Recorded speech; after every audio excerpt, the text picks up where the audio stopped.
আমরাও চাই সবার মতো সুন্দরভাবে ঈদ করি বাচ্চাদেরকে নিয়ে। আসলে মানুষ তো বিভিন্ন বড় বড় দোকানে যায়, আমাদের ছোট দোকানে কেউ কেয়ার করে না। আমি অন্য জব করতাম, ওখানে টাকা নেই বলে আজকে এখানে আসছি বাচ্চাদের জন্য। সারাদিনে বেশি বিক্রি হয় নাই, 200 টাকা বিক্রি হয়েছে। হ্যাঁ, আমি চাচ্ছি আমার বিক্রিটা বাড়ক, আপনাদের দোয়ায় বাড়লে আমার সন্তানদেরকে 2টা ভাত খাওয়াইতে পারবো। আমার দোকানকে সবাই যদি হেল্প করে আমার কাছে এগিয়ে আসে তাহলে আমি কৃতজ্ঞ থাকবো।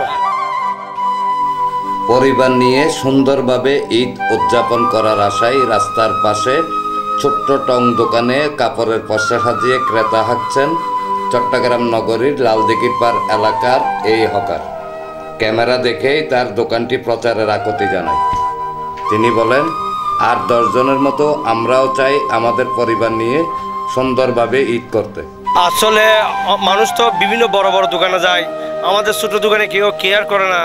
আসলে আমাদের ছোট দোকানে যদি আপনারা হেল্প করতে, কেউ আমরা মাল তুলতে পারতেছি না, কেউ যদি হেল্প করতেন আমরা মাল তুলতে পারতাম, আমাদের সংসারটা সুন্দর চলতো। আজকে আমাদের টাকা নাই বলে, পুষে নেই বলে বড় দোকানের মতো আমরা মাল তুলতে পারতেছি না, আমাদের ফ্যামিলিতে কষ্ট আছে। তো আপনারা সবাই যদি আমাদেরকে হেল্প করেন, এই দোকানে একটা ছোটোখাটো ব্যবসা দিচ্ছি রাস্তায়, সবাই যদি আমাদেরকে হেল্প করে তাহলে আমাদের দোকানটা বড় হবে, আমার বাল বাচ্চাটা সুন্দর করে 2টা ভাত খেতে পারবে, সবাই যদি সহযোগিতা করে। আমরাও চাই সবার মতো সুন্দরভাবে ঈদ করি বাচ্চাদেরকে নিয়ে। চলে ঈদ বলে দিছি, আমি কষ্টে আছি বলি আমি অন্য জব করতাম, ওখানে টাকা নেই বলে আজকে এখানে আসছি বাচ্চাদের জন্য। সারাদিনে বেশি বিক্রি হয় নাই, 200 টাকা বিক্রি হয়েছে।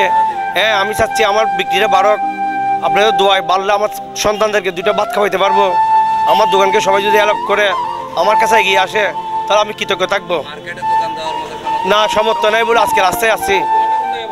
আমার দোকানটা হলো লালদিঘি পাড়, আগে পুরানা ফজি হোটেলের পাশে লালদিঘি পাড় পশ্চিম পাড় গির্জার মুখে ফুটপার উপরে।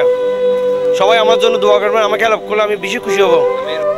ডেস্ক নিউজ, প্রগতি 24 টিভি।